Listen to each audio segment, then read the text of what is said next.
आमदार विलास भुमरे यांनी आपल्या मुलाला मतदान केंद्रावर नेल्याचा व्हिडिओ व्हायरल झाला आणि त्याच्यानंतर खळबळ माजली आहे। भावनेच्या भरात मुलाला मतदान केंद्रावर नेणं चुकीचं आहे असं पालकमंत्री संजय शिरसाट यांनी म्हटलंय। मी दिलगिरी व्यक्त करतो असं देखील शिरसाट यांनी यावर म्हटलेलं आहे।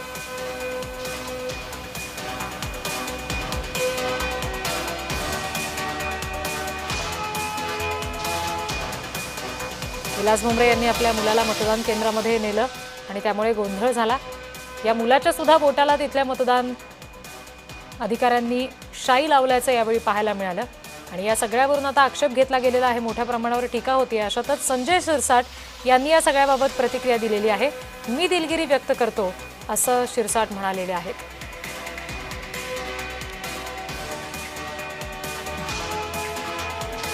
अशा पद्धतीनं भावनेच्या भरात मुलाला मतदान केंद्रावर नेणं चुकीचं आहे अशी प्रतिक्रिया संजय शिरसाट यांनी दिलेली आहे। शिवाय मी दिलगिरी व्यक्त करतो असं शिरसाट यांनी म्हटलेलं आहे। छत्रपती संभाजीनगरमध्ये हा सगळा प्रकार घडला। आता जिल्हाधिकाऱ्यांनी या सगळ्या प्रकरणाच्या चौकशीचे सुद्धा आदेश दिलेले आहेत। इमोशनली किंवा आपला चल बाळा मतदानाला जाऊ अशा पद्धतीने त्यांनी त्या विचार न करता मुलाला घेऊन गेलं होतं। त्या मुलाला काय माहिती कोण कशाची कोणती निवड कोण काय आहे आणि काय बाकी प्रक्रिया असते, म्हणून त्यांनी घेऊन जाऊन फोटो काढणे हाच फक्त त्याच्या मागचा त्यांचा हेतू होता। परंतु खऱ्या अर्थाने त्यांची कोणती थोडी चूक झालेली त्याची मी दिलगिरी सुद्धा व्यक्त करतो।